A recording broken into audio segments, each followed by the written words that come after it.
wabarakatuh. Besti aku semuanya. Gimana kabarnya di minggu yang baru ini?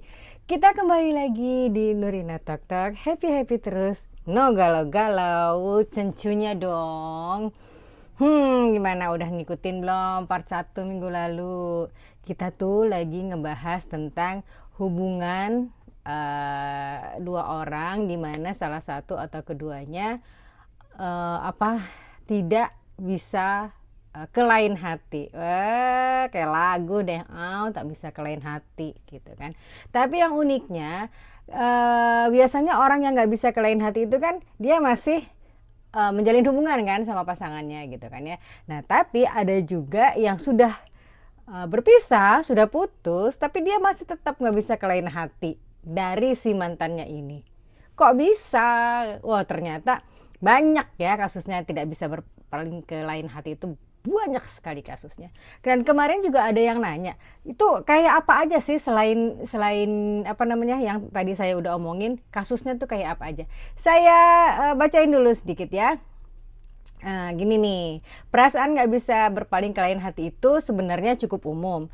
Tapi ya di part 1 dan part 2 kita minggu lalu dan sekarang ini kita membahas ada kata padahal di belakangnya. Ya, itu kan menunjukkan bahwa sesuatu atau seseorang atau dua orang sedang tidak baik-baik saja. Gitu ya. Contoh situasinya kayak apa sebelum kita masuk lanjutin bahasan dari minggu lalu ya. Nih saya kasih tahu lagi contoh kasusnya atau situasinya kayak apa. Ya, kamu masih terikat nih sama seseorang. Padahal dia sudah jelas-jelas nggak membalas perasaanmu. Nah kan, akhirnya kamu terus berharap walau kenyataannya tidak berubah. Wah itu sih bertepuk sebelah tangan ya, gimana caranya kalau nggak ada temennya begini. Nah kan nggak bakal bunyi begini aja terus, susah banget ya. Nah terus kasus lainnya adalah sulit move on dari mantan. Tuh saya bilangin kan, tadi saya bilang sudah putus tapi dia masih belum bisa berpaling dari si mantannya itu. Nah, padahal hubungannya yang dulu itu banyak masalah. Hai bucin ternyata ya, Bo. Ingatan yang tersisa di otaknya itu biasanya yang manis-manis aja. Jadi terasa seolah dia yang terbaik. Dia segitu adornya sama mantannya padahal mantannya tidak. Wah, kacau ya. Contoh selanjutnya adalah dia tetap setia menunggu. Hah? Apa? Tetap setia menunggu padahal dia sudah punya pasangan baru. Terus kamu nungguin apa? Kalau orang itu udah punya pasangan baru ya. Ini sering bikin kamu stuck pastinya ya. Stuck dan menutup peluang untuk bahagia dengan orang lain. Wow, jangan dong tuh. Satu kata doang cuma padahal gitu kan, tapi belakangnya tuh bisa macem-macem kasusnya ya. Nih aku bacain lagi kasusnya. Merasa dia satu-satunya, kamulah satu-satunya gitu kan, padahal kamu belum benar-benar membuka diri ke orang lain. Ya, jadi bukan cuma dia yang paling indah, orang lain di luar sana banyak yang indah, cuma kamu aja yang belum membuka diri atau nggak mau membuka diri. Beda lagi urusannya ya. Kadang bukan karena dia spesial banget, tapi karena kamu belum memberi kesempatan pada kemungkinan lain. Iya tuh kan. Nah, bertahan karena takut sendiri, padahal yang kamu pertahankan lebih kerasa nyaman, bukan cinta yang sehat. Terus gimana nih? Kita lanjut aja ya. Itu tadi contoh-contoh kasusnya ya buat yang nanya, yang minggu lalu nanya di DM saya yang banyak itu ya.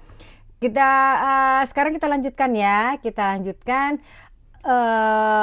talk-talk kita tentang dia nggak bisa ke lain hati.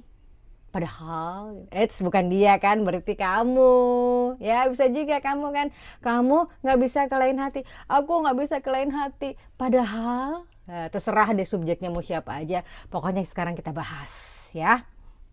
Oke, next ya, kita jatuh cinta pada versi yang kita bayangkan. Itu kalau nggak salah sudah tuh kita bahas minggu lalu. Tonton makanya di minggu lalu ya. Kita nggak bahas itu lagi ya. Kita membahas selanjutnya yaitu ada perasaan dalam diri kamu, perasaan takut lebih tepatnya untuk memulai semuanya lagi dari nol. Nah, karena melepas itu berarti kamu harus kenal sama orang baru lagi, ya kan? Harus kenalan lagi gitu kan, maksudnya harus membuka luka lagi gitu kan. Luka yang tadinya sudah hampir sembuh mungkin ya, ketemu sama orang terus ngobrol-ngobrol terus nggak sengaja cerita kenapa dulu putus, nah keluar lagi deh tuh ya. Dan kamu merasa kalau sudah kalau kamu merasa takut mulai dari nol, kamu tuh merasanya harus ada resiko nanti untuk sakit lagi. Saya nggak nyalahin sih ya, memang ada itu perasaan seperti itu manusiawi gitu kan ya. Dan akhirnya setelah kamu merasakan hal-hal seperti itu, kamu memilih atau hati kamu memilih untuk diam di tempat lama. Kan karena terasa lebih aman meskipun menyakitkan. Pokoknya aku nggak bisa berpaling, kayaknya aman deh di sini. Tapi sebenarnya hati kamu sakit, saudara. Gitu kan.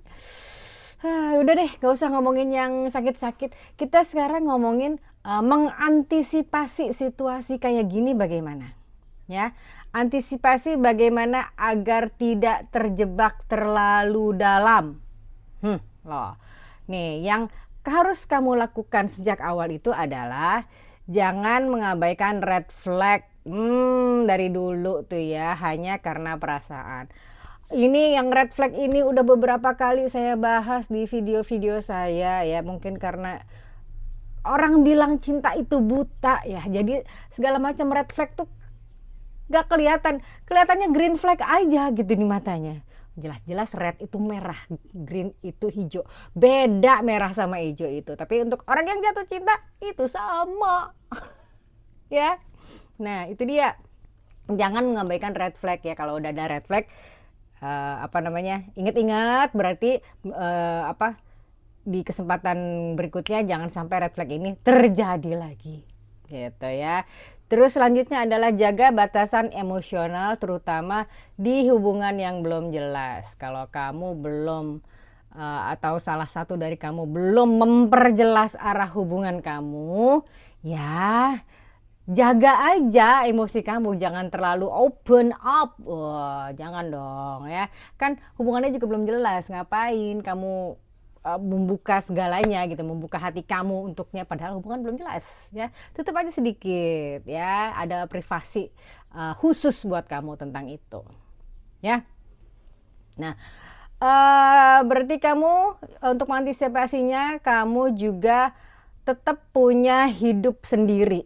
Maksudnya gimana? Kamu punya hobi sendiri, kamu punya teman sendiri, kamu punya circle sendiri, kamu punya tujuan sendiri. Jangan kamu lepaskan hal-hal seperti ini untuk orang yang belum resmi, yang belum jadi tujuannya jelas ke arah sana, gitu ya. Ingat-ingat kamu harus punya kehidupan sendiri di luar orang itu. Ya, biasanya orang-orang itulah yang namanya jatuh cinta itu kan buta ya, Bo. Jadi begitu udah jatuh cinta yang kelihatannya ijo-ijo semua, nggak ada red flagnya, terus udah gitu mulai menutup diri dari teman-teman, dari ini. Pokoknya hidupku buat dia seorang. Hey, no, nggak kayak gitu ya. Selanjutnya kamu juga harus menyadari bahwa rasa kuat itu tidak selalu berarti cocok. Kamu cinta banget sama orang ini, dia cocok banget sama aku. Kamu cinta banget, tapi itu nggak berarti kamu cocok sama dia. Ya, belum tentu kamu cocok sama dia ya. Intinya jangan menjadikan satu orang sebagai satu-satunya pusat hidup. Nggak ada urusannya, nggak ada cerita kayak begitu. Ya, kamu punya hidup sendiri, ya, kamu punya keluarga sendiri, punya ayah, ibu, kakak, adik dan lain-lain sendiri. Itu yang harus kamu jadikan pusat hidup kamu selama belum resmi menjadi sah menjadi pasangannya orang itu. Ya. Selanjutnya nih, kakak, kalau misalnya udah terjadi, itu bagaimana? Yang saya bisa lakukan apa itu kalau saya sudah uh, merasa bisa berpaling ke lain hati? Apa yang harus saya lakukan? Saya bisikin ya. Nggak usah bisikin deh, ngomong biasa aja. Ya, pelan-pelan ya. Kamu harus melakukannya pelan-pelan, bukan karena dipaksa, bukan karena terpaksa, ya. Coba tarik nafas dulu, keluarkan. Nih, ya. Terima bahwa ini proses, ya, bukan kegagalan. Nah, itu yang paling penting. Ini tuh proses pendewasaan hidup kamu. Almarhum papa saya selalu bilang, ini adalah growing pains, ya. Growing, bertumbuh, pains itu nyeri-nyeri, sakit-sakit gitu. Itu adalah sakit-sakit atau nyeri-nyeri yang bikin kamu bertumbuh. It's okay, nggak apa-apa. Ini bukan kegagalan. Ya, ini adalah growing pains. Ini adalah proses, ya kan? Kurangi paparan. Paparan apa, Kak? Sosial media pastinya, ya kan? Itu nomor 1 tuh. Nomor 2-nya apa? Tempat kenangan. Udah deh, nggak usah lagi jalan atau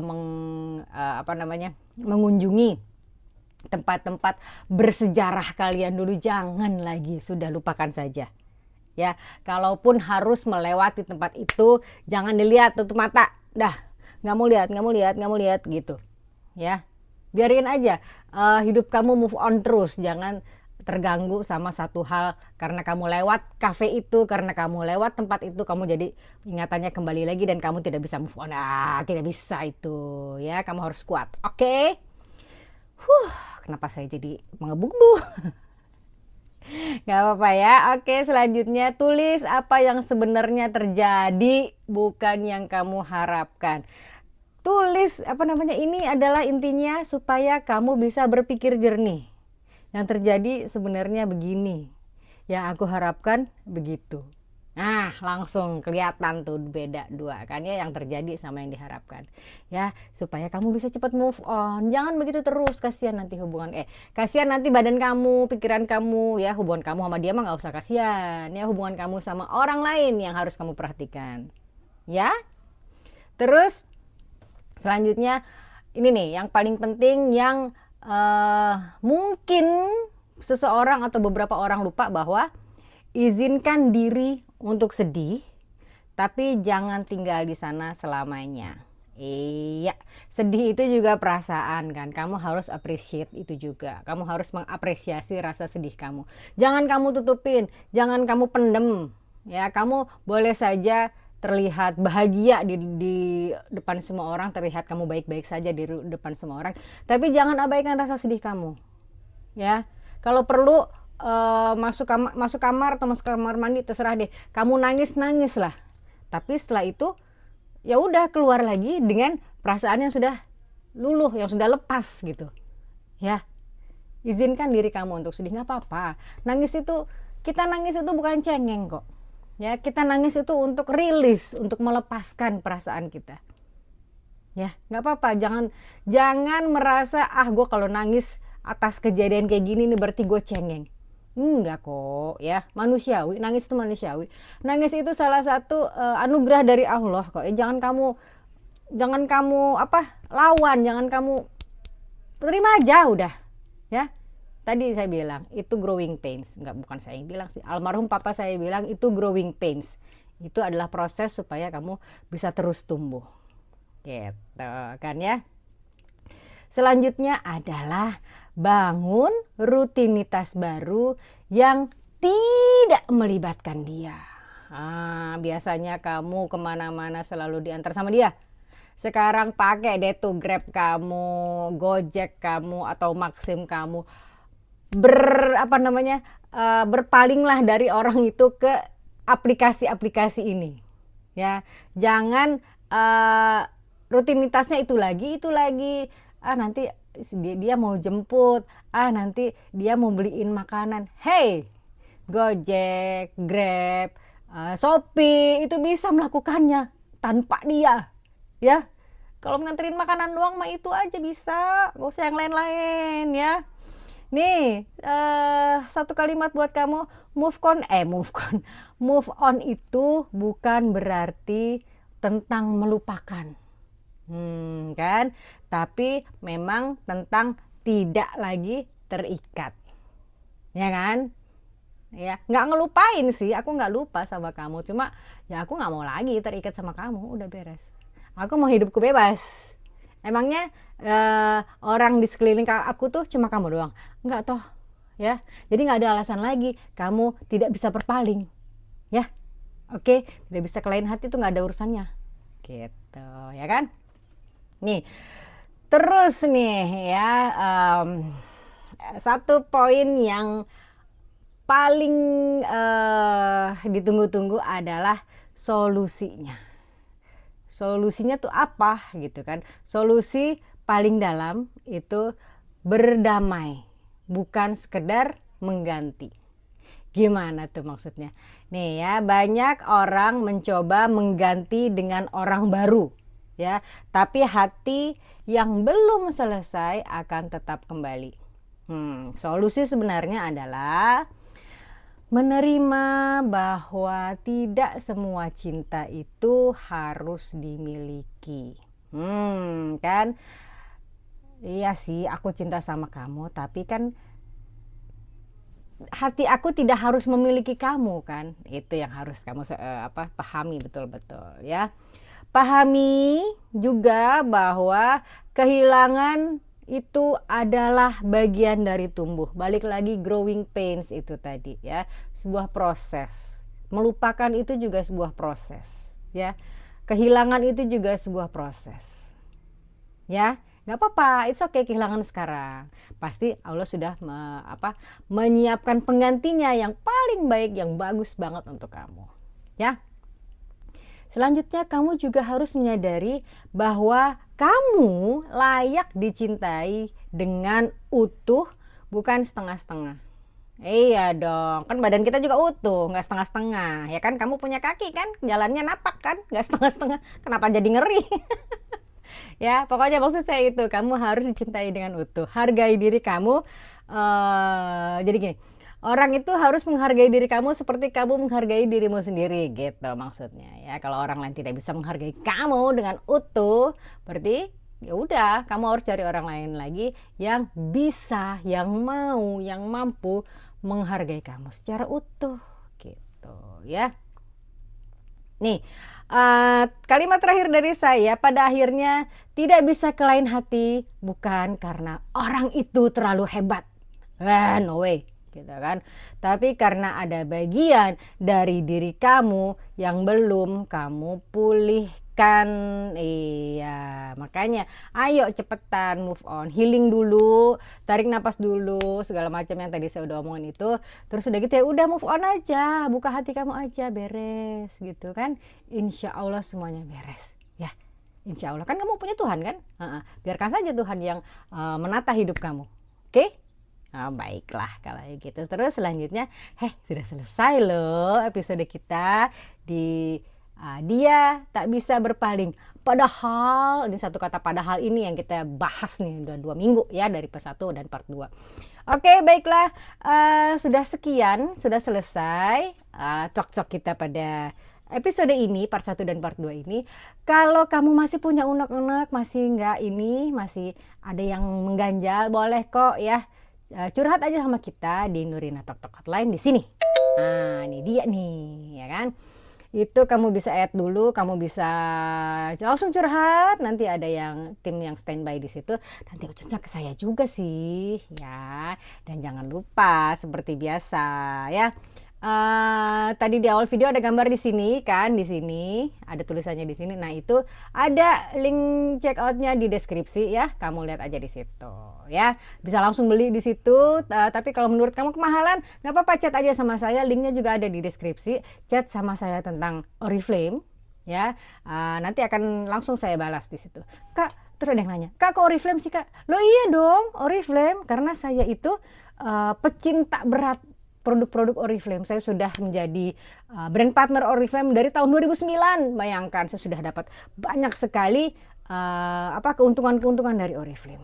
Ya, bahasnya nanti aja ya tentang Oriflame ya di dalam episode berikutnya. Oke? Nah, baiklah kalau gitu saya pamit dulu. Insya Allah sharing saya ini bermanfaat. Insya Allah menginspirasi dan insya Allah mencerahkan. Ya, baiklah, tonton terus Nurina Tok Tok.